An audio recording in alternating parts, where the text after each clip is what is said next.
Hanya orang yang cinta Islam saja yang merasa butuh ilmu ini.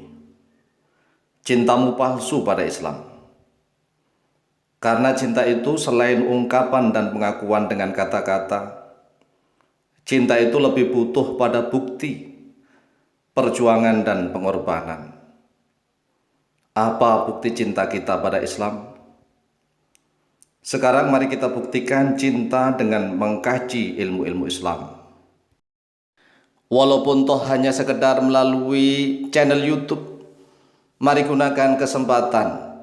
Mari kita gunakan nikmat yang telah Allah berikan kepada kita untuk mengkaji ilmu-ilmunya Allah. Allah telah memberikan nikmat kepada kita berupa kesehatan, bahkan diberikan kelebihan rezeki yang lain. Punya HP, punya paket data, punya pulsa. Gunakanlah untuk mengkaji ilmu-ilmu Allah sebagai bukti tanda rasa syukur kita kepada Allah, dan juga sekaligus sebagai tanda bukti bahwa kita benar-benar mencintai Islam. Jadi cinta kita ini butuh bukti, bukan hanya sekedar pengakuan. Kalau hanya ngaku saja banyak orang yang bisa mengaku, tetapi apakah cinta kita ini benar-benar ataukah tidak? Dan apakah pengakuan cinta kita ini diterima ataukah ditolak? Oleh sebab itulah mari kita pergunakan kesempatan rezeki yang telah Allah berikan pada kita untuk mengkaji ilmu-ilmunya Allah. Melanjutkan kajian kita tentang ilmu usulil fikhi, yaitu ilmu tentang dasar-dasar fikih.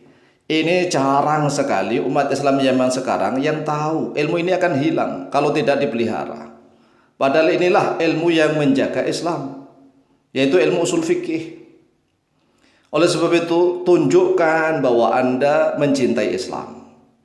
Kuasai ilmu ini dengan baik. Jadilah orang yang benar-benar dibanggakan oleh Rasulullah SAW.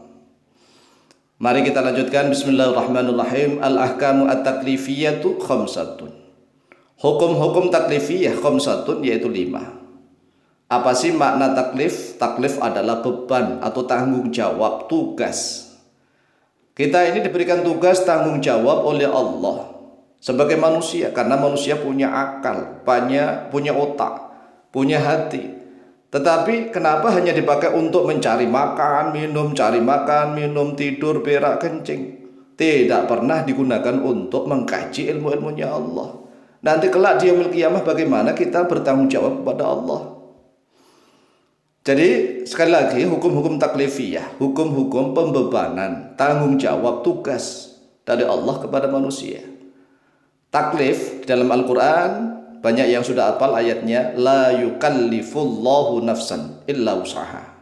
La yukallifullahu, tidak akan membebani oleh Allah nafsan kepada jiwa, illa usaha, kecuali dengan kemampuannya. Saya ulang. Al-ahkamu at-taklifiyatu khamsatun. Bermula hukum-hukum taklifiyah khamsatun, yaitu 5. Al-fardu, wujudnya yang pertama fardu. Wasunnatu, dan wujudnya yang kedua sunnah. Wal haramu, dan wujudnya yang ketiga haram. Wal makruhu, dan wujudnya yang keempat makruh. Wal mubahu, dan wujudnya yang kelima mubah.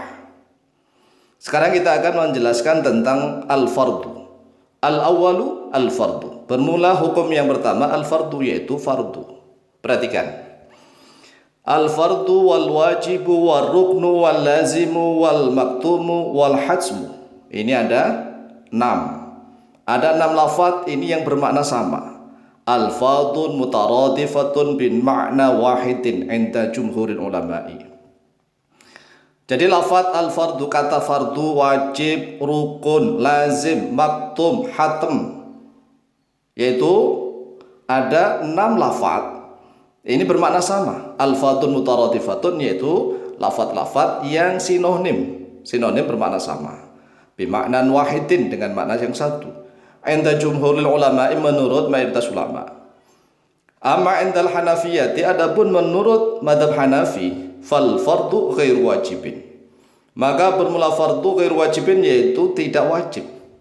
Jadi kalau menurut mayoritas ulama, fardu, wajib, rukun, lazim, maktum, dan hatam itu semuanya adalah bermakna yang satu. Tetapi kalau menurut mazhab Hanafi, fardu itu tidak wajib. Kasolatil witri fi kulli lailatin wajibun wa laysat bifardin.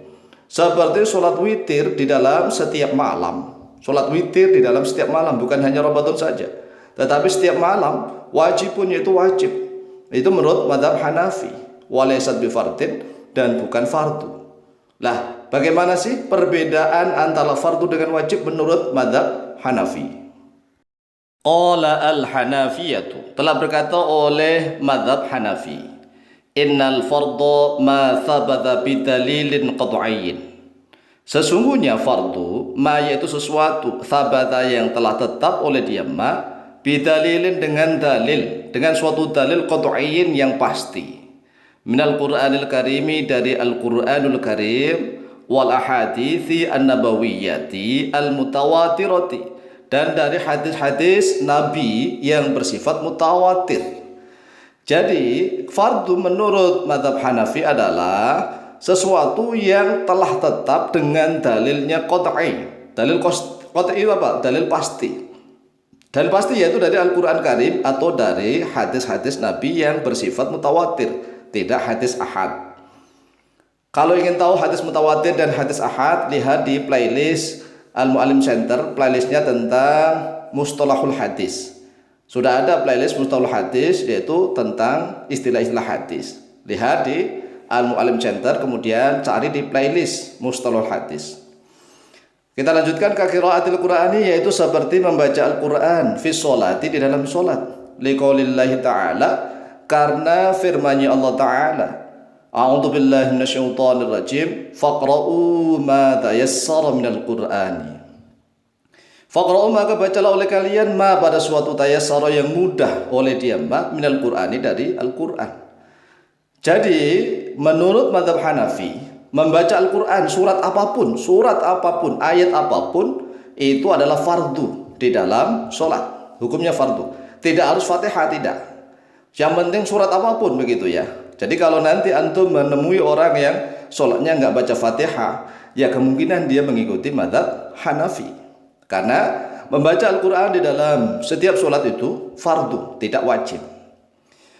Wal wajib, bermula wajib menurut mazhab Hanafi, ma, yaitu sesuatu thabata yang telah tetap oleh dia, ma, bidalilin, dengan dalil dhonniyin yang bersifat dhonni, prasangka, tidak qat'i. Ada dalil itu qat'i, ada dalil itu dhonni. La dhonni ini prasangka, tidak pasti. Minal ahadithi, dari beberapa hadis an-nabawiyyati yang bersifat Nabi, ghairil mutawatirati, yang tidak mutawatir. Kata khususul qiraati, seperti pengkhususan bacaan, membaca fi sholati, di dalam sholat, bil fatihati, dengan membaca Fatihah. Li hadithi la sholata liman lam yaqra bi fatihatil kitabi. Karena hadis la sholata, yaitu tidak ada sholat, yaitu mewujud, liman, bagi orang, lam yaqra, yang tidak membaca oleh orang, bi fatihatil kitabi, pada al-fatihah, fatihatul kitab. Jadi kalau menurut mazhab Hanafi, membaca al-fatihah di dalam setiap sholat itu hukumnya tidak fardu, tapi wajib, begitu. Jadi wajib tapi tidak fardu. Nah, nanti banyak sekali contoh-contohnya sebenarnya. Kalau mau ngaji terus loh ya, masalahnya kalau diajak ngaji serius kan mahal semua. Makanya Islam itu hancur, dijadikan bahan ketawaan oleh orang-orang non-muslim. Karena apa? Orang Islamnya sendiri banyak yang bodoh, banyak yang suka main-main saja, guyonan saja. Kalau dijak ngaji, malesnya luar biasa. Makanya kadang-kadang saya lebih baik diam, begitu, diam aja. Karena apa? Umat Islam ini lebih banyak bicara daripada diajak ngaji. Diajak ngaji itu males. Lanjut, fayathamu, maka berdosa oleh orang, bitarkiha, dengan meninggalkan surat Al-Fatihah, wala tafsudu, dan tidak rusak, tidak batal as-sholatu, oleh sholatnya. Endahu, menurut mazhab Hanafi. Jadi sekali lagi, membaca surat Al-Fatihah di dalam setiap sholat itu menurut mazhab Hanafi hukumnya wajib, tidak fardu. Kalau tandemnya tidak membaca Fatihah pun tetap sholatnya sah, ya, tidak batal, tapi dosa, gitu. Kenapa dia tidak membaca Al-Fatihah? Ini baru bahas ini aja sudah 9 menit lebih. Insya Allah kita lanjutkan dalam pertemuan berikutnya. Wallahu ta'ala a'lamu bishawab.